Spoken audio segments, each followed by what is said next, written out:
आदमी पार्टी के साथियों, अरविंद केजरीवाल जी के मजबूत सिपाहियों, आज हम यहाँ अपने पार्टी कार्यालय में देश भर में जो किसान अपनी रोजी रोटी बचाने के लिए, अपनी खेती बचाने के लिए आंदोलन पर उतरा है और आज उस आंदोलन के क्रम में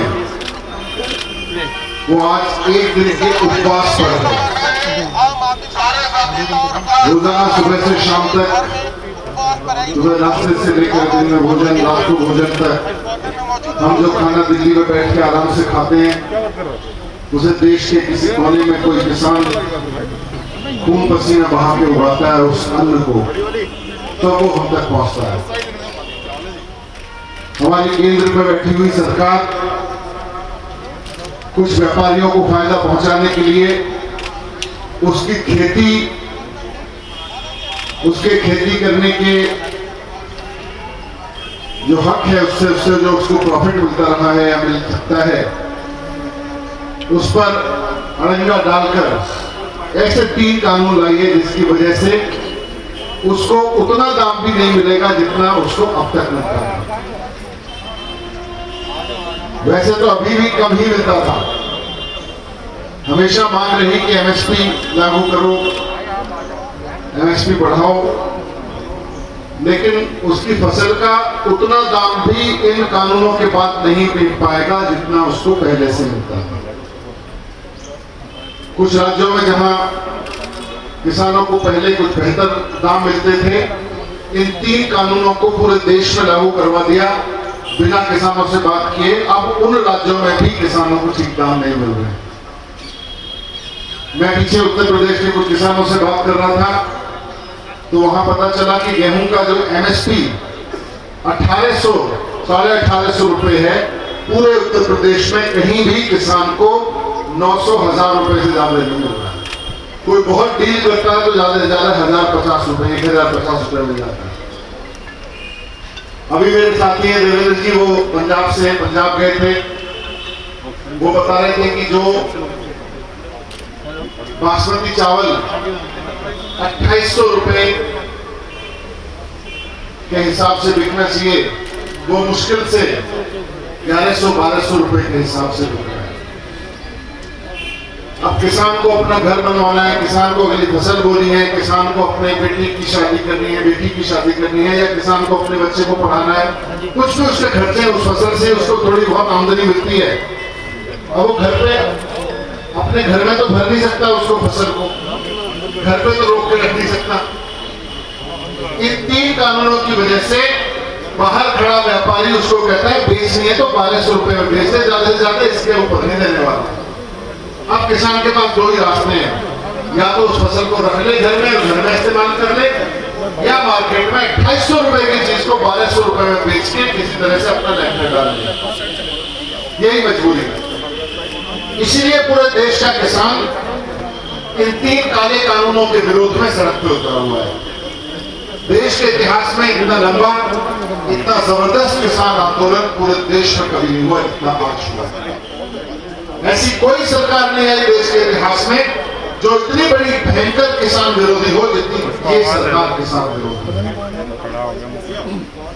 है। नीचे बैठ जा। कश्मीर से लेकर कन्याकुमारी तक हर जगह किसान सड़क पर उतरा हुआ है।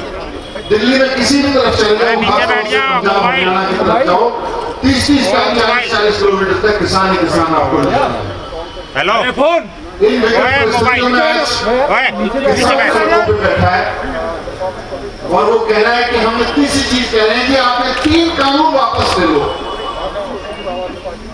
केंद्र सरकार कह रही है, मोदी जी कह रहे हैं, बीजेपी के नेता कह रहे हैं नहीं जी, इससे तो आपकी फसल के इतने दाम मिलने लगेंगे। अरे भैया, मार्केट की हाल तो किसान जानता है, दिल्ली में बैठा हुआ नेता नहीं जानता।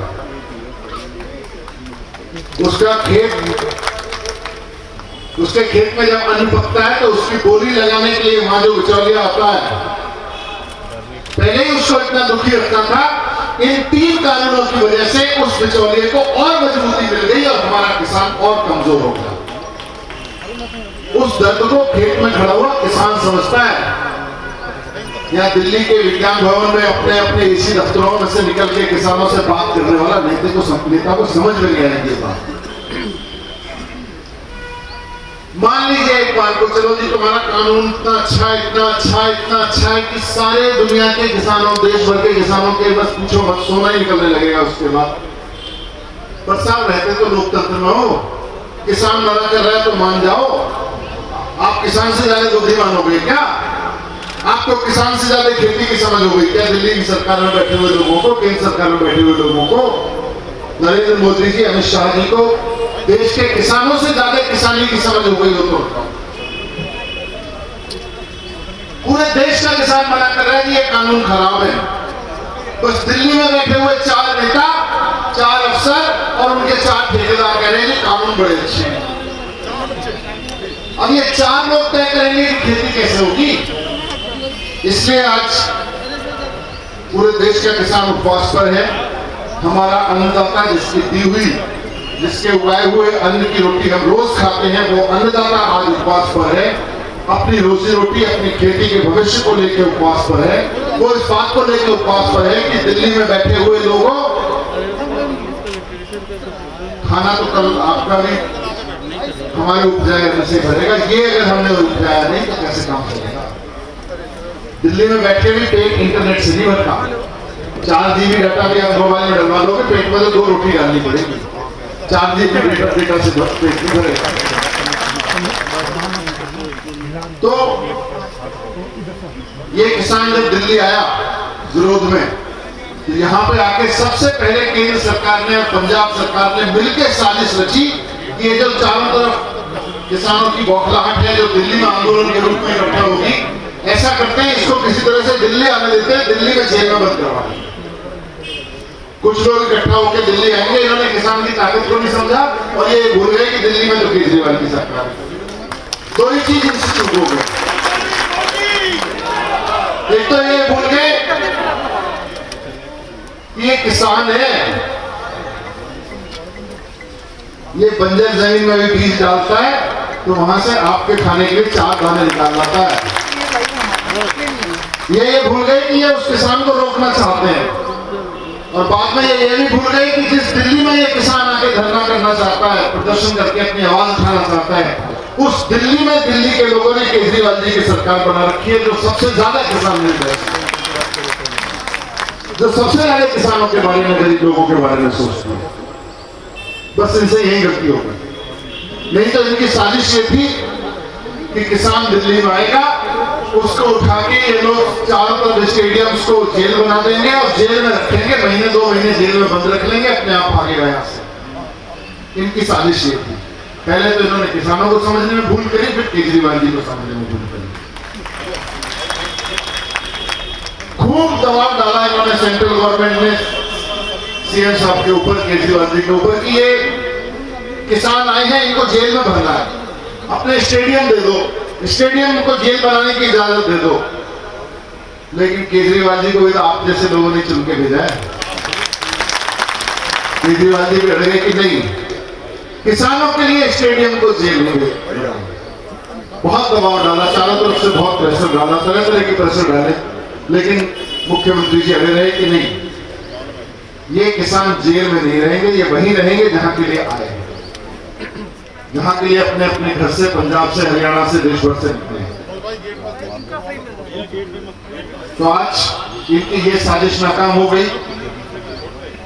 तो अब ये किसान को कभी कहते हैं आतंकवादी है, कभी कहते हैं खाड़कू है, कभी कुछ सिद्ध करने की कोशिश करते हैं, कभी कुछ सिद्ध करने की कोशिश करते हैं।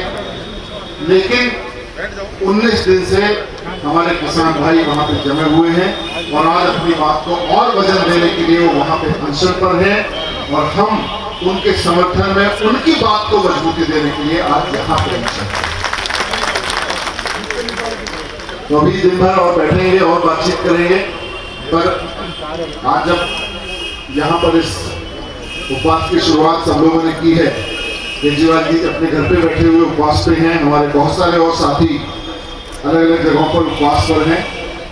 तो एक बार सच्चे दिल से आंख बंद करके ईश्वर से प्रार्थना जरूर करिए कि भगवान हमारे किसानों को मजबूती दे, ताकि वो अपनी लड़ाई और मजबूती से लड़ सके, हम उनके साथ मिलकर लड़ सके और केंद्र में बैठी हुई सरकार को सद्बुद्धि दे ताकि वो इन 3 कानों को वापस ले सके। आज हम यहाँ से केंद्र सरकार से यही मांग करते हैं कि अहंकार ठीक नहीं है, इनका घमंड ठीक नहीं है। अगर किसान कह रहा है, देश का लाखों करोड़ों किसान कह रहा है, तो 3 कानून वापस ले लो। इन 3 कानूनों को लागू करने से पहले भी किसान को बहुत उसमें नहीं था, लेकिन फिर भी आज उससे बुरी हालत उसकी हो गई है। वो कह रहा है मेरी हालत खराब हो रही है, तो वापस ले लो। तो ये अहंकार छोड़ो। आज इस मंच से भी हम मांग करते हैं कि केंद्र सरकार, इतना गुरूर ठीक नहीं है, इतना अहंकार ठीक नहीं है। इस अहंकार से बाहर निकलो और किसानों की आवाज सुनो, किसानों की बात मानो, इन 3 काले कानूनों को वापस लो। यही बात मुझे आपके बीच रखनी थी, जिनमें और बातचीत करते रहेंगे। भारत माता की, काले कानून वापस लो, काले कानून वापस लो,